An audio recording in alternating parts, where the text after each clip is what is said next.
আমাদের 5 নম্বর ছিল সালামের বিধান। সালামের বিধান, সালাম প্রদান করা সুন্নাত, সালামের জবাব দেওয়া এটা ওয়াজিব। সালাম প্রদান সুন্নাত, সালামের জবাব দেওয়া ওয়াজিব।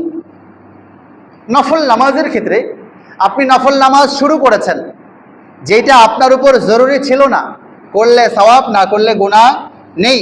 এখন শুরু করার পরে যদি ভেঙে দেন তাহলে সেইটা আদায় করা ওয়াজিব হয়ে গেছে। নফল রোজার ক্ষেত্রেও তাই।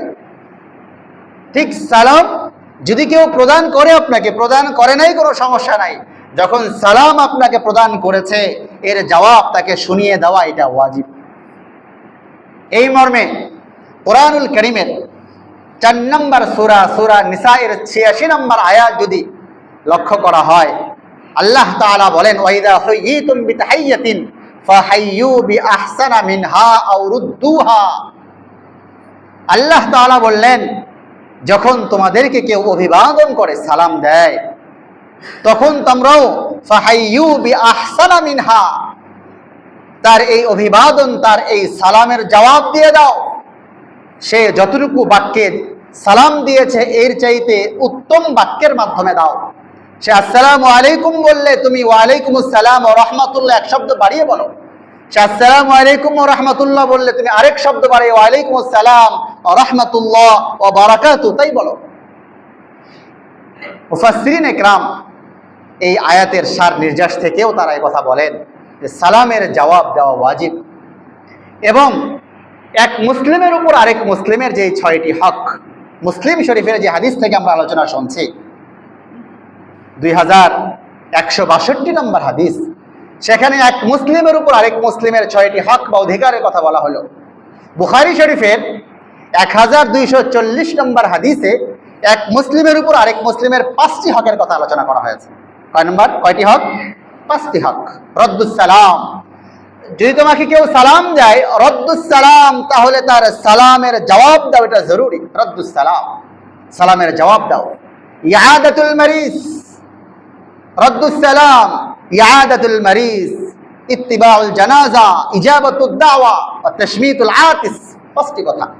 মুসলিমে আসছে 6টি, আর বুখারীতে আসলো 5টি।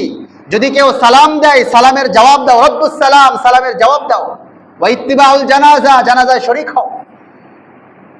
এবং দাওয়াত দিলে দাওয়াত গ্রহণ করো। হাসি দিলে হাসির জবাব দাও। ইন্তেকাল করলে তার দাফনে শরীক হও। কিন্তু মুসলিমের বর্ণনায় এই 5টির সঙ্গে আরেকটি আসছিল, সেটা হলো তোমার কাছে কেউ সৎ পরামর্শ চাইলে তাকে সৎ পরামর্শ দিও। মুহাদ্দিসিন ইকরাম এই হাদিস থেকেও নিয়ে এসেছেন রদ্দুস সালাম, সালামের জবাব দাও। এই ক্ষেত্রে ওই আয়াত এবং হাদিস থেকে সার নির্দেশ বের করে তারা বলেন, সালাম দেওয়া যদিও সুন্নাত, কিন্তু সালামের প্রতি উত্তর, সালামের উত্তর সালাম প্রদানকারীকে শুনিয়ে দেওয়া ওয়াজিব। তাহলে যে আমাকে সালাম দিয়েছেন আসসালামু আলাইকুম ওয়া রাহমাতুল্লাহ, আমি তাকে শুনিয়ে দিব ওয়ালাইকুম আসসালাম ওয়া রাহমাতুল্লাহি ওয়া বারাকাতুহু। প্রিয় ভাইরা আমার, সালামের বিধানের ক্ষেত্রে বিশুদ্ধ শব্দের মাধ্যমে সালাম প্রদান করা, সালামের জবাব প্রদান করা।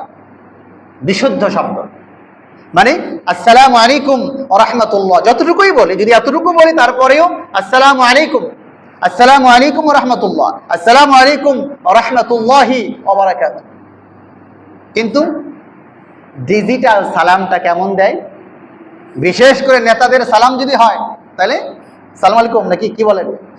সালকুম ভাই, সালকুম ভাইরাল হয়েছে না গত ইলেকশনের সময়? কথা বলেন, সালকুম কি, সালকুম আপনি কি বললেন? এটা আসসালামু আলাইকুম, এটা হচ্ছে জান্নাতি আমল, এটা হচ্ছে উৎকৃষ্ট একটি আমল। অপরের জন্য আমি দোয়া করলাম, তো সালকুম দিয়ে কি দোয়া করলাম? আবার যারা দ্রুত সালাম দেয়, সালাম আলাইকুম, কি সালাম আলাইকুম কি, এটা কথা বলেন। সালাম আলাইকুম এটা কোনো সালাম? সালাম আলাইকুম, সালাম আলাইকুম কি, সালাম আলাইকুম। আরে ভাই কথা বলেন না, সালাম আলাইকুম কি?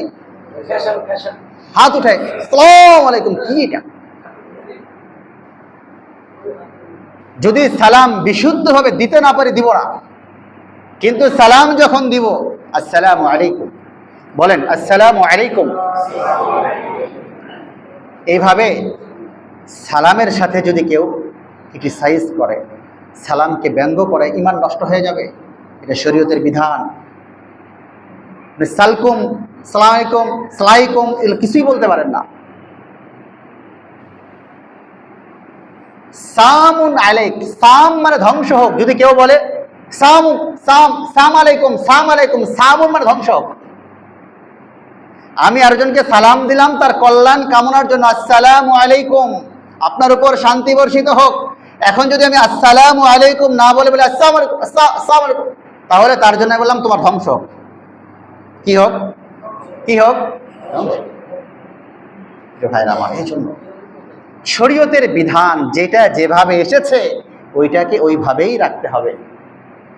তাহলে আমরা সালাম কিভাবে দিব বলেন তো? আসসালামু আলাইকুম,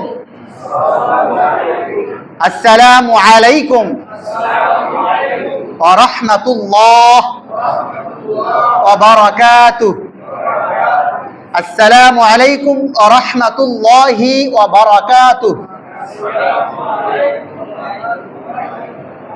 আল্লাহ তাআলা আমাদেরকে বিশুদ্ধভাবে সালাম প্রদান করে, সালামের জবাব প্রদান করে, সালামের যে সওয়াব সেই সওয়াব অর্জনের তৌফিক দান করুন। সকলে চিল্লায় বলি আমিন।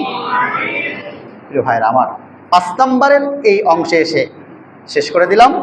সামনের জুমায় সালামের বিধানের আরো কয়েকটা পয়েন্ট আছে। এটা শেষ করার পরে মুসাফাহা, আমরা যে মুসাফাহা করি সালামের পরে, মুসাফাহার ফজিলত এবং মুসাফাহা এক হাতে করব নাকি 2 হাতে করব, হাদিস কি বলে।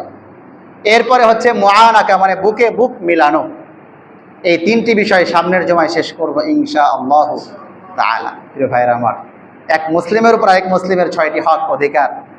এটাকে যদি আমি তো ভাঙছি না, একেবারেই যেটা না বললেই না, মহাসমুদ্র থেকে তালাশ করে নির্যাস বের করে যেটা বেশি উপযুক্ত মনে হয় ওইটাই আপনাদের সামনে পেশ করছি। আমি তো বললাম শুধু সালামের ব্যাপারে ইমাম বুখারীর জগৎ বিখ্যাত গ্রন্থ আল আদাবুল মুফরাদের 98 থেকে শুরু করে 998 থেকে শুরু করে 1073 পর্যন্ত উনি শুধু সালাম, সালামের ফজিলত, সালাম দেওয়ার নিয়ম, সালামের আদব এই বিষয় নিয়ে আলোচনা করেছেন। অন্যান্য হাদিসে তো আছেই। আল্লাহ তাআলা আমাদেরকে আগে আগে এসে এই সমস্ত ফজিলতপূর্ণ আমলগুলি শুনে আমলের তৌফিক দান করে। সকলে বলি আমিন। আমরা